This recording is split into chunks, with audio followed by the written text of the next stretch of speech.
You think you know what your dog loves. You have a list in your head walks, treats, belly rubs. You've been refining that list for years. And you're probably right about some of it. But science ran the actual numbers. And what researchers found?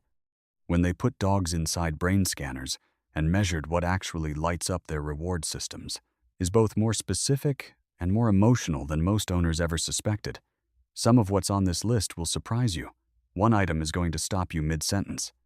And at least 2 of them are things you do every single day without realizing how much they matter to your dog. Here are the 6 things dogs love the most, according to science. Number 1, your scent. Not food, not toys, not other dogs, you. Researchers trained a group of dogs to lie completely still inside an fMRI machine, one of those brain scanners that shows which areas of the brain activate in real time.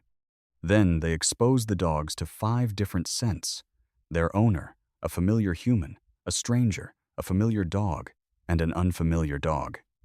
The results were not subtle. When your dog smelled you specifically, not just a human, not just someone familiar, the reward center of their brain lit up in a way that nothing else could replicate. Think about that for a second. Your dog doesn't have a favorite song, or a favorite movie, or a favorite memory in the way you do, but they have you. And neurologically speaking, you are their reward. You are the thing their brain has coded as, this is what I want most. That old sweater you leave on the couch? The reason he sleeps on it isn't comfort. It's because it smells like you. And smelling you even when you're not there quiets something in him. You never have to wonder if you're his safe place. The data already answered that. Number 2, your praise. This one is going to challenge something most people believe. Most owners assume their dog's primary motivation is food.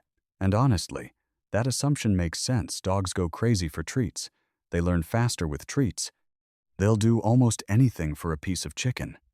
But when neuroscientists at Emory University ran brain imaging on dogs and compared their neural response to food versus their owner's verbal praise, what they found was remarkable. The majority of the dogs in the study showed equal or greater activation in their reward center when they anticipated praise from their owner than when they anticipated food. Not all of them.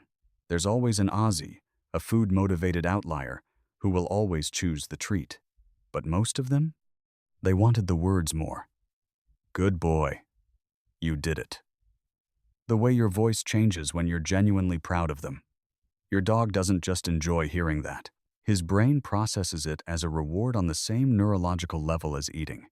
Which means every time you praise him and move on quickly, thinking he just wants the treat anyway, you may have just walked past something he was actually hungry for. Number 3, your eyes. You've done this. You're sitting on the couch, he's on the floor, and at some point you just look at each other.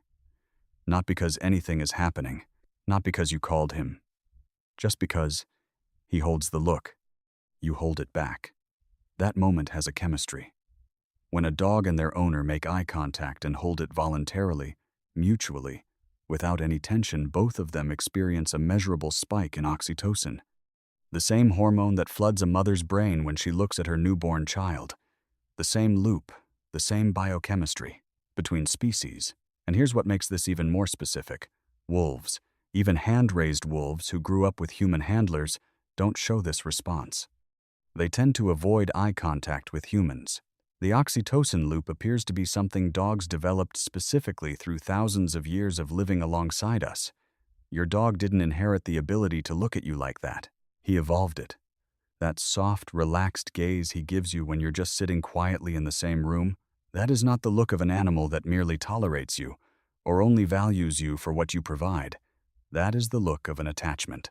Number 4, sniffing. This one is easy to underestimate because it doesn't look like joy. When your dog stops for the 5th time in 2 minutes to smell the base of a fire hydrant, you're probably doing one of 2 things: waiting patiently, or pulling the leash, because from your perspective he's just smelling a pole. There's nothing there. You need to get home. But here's what's actually happening in his brain.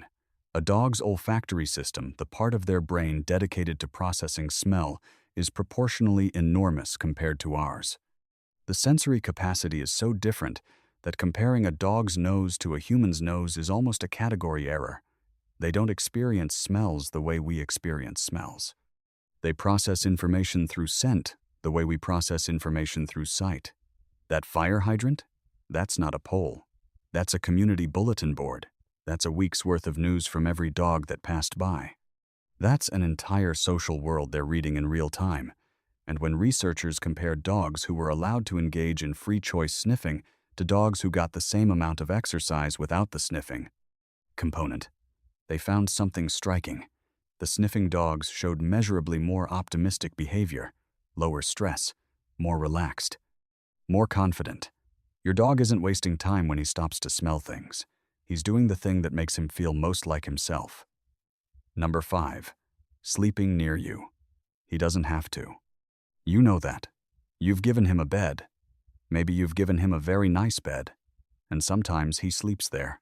But given the choice, when nothing is forcing the decision, he'll end up near you, on the floor next to your side of the bed, at your feet on the couch, somewhere within the radius of your breathing. It's not about warmth. It's not about comfort. It's about something dogs have been wired to seek since before they were domesticated. Safety is encoded in proximity for them. Being near a trusted member of their group, their person, their anchor, lowers their heart rate. It regulates their nervous system the same way that co-sleeping regulates the nervous system of young mammals across dozens of species. When your dog presses himself against your leg at night, or shifts positions just to stay closer to you, he isn't being clingy.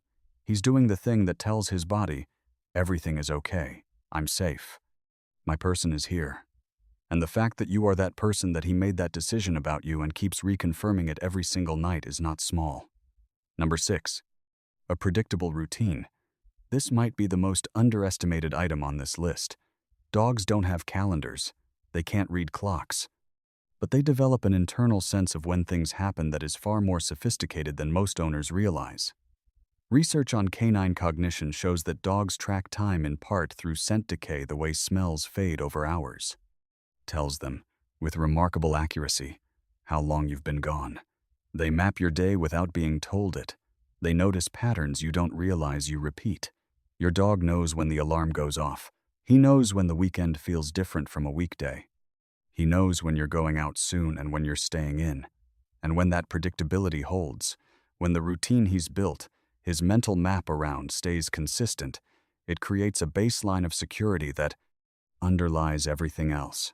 The walk at the same time, the food in the same bowl, you coming through the same door. Not because routine is exciting, because for a dog, predictability means safety. And safety is not the opposite of love. Safety is how dogs experience love. There are 6 things on this list, and almost all of them are things you already do. You talk to your dog. You look at him. You let him sniff things on walks. You come home at a predictable time and fall into the same patterns you've had for years. You sleep in the same room he gravitates toward. You've been doing this whole time what the science says matters most. If you made it to the end of this video, you already know more about what's happening inside your dog's experience than most owners ever will. And this is just the beginning. Subscribe, there's much more coming.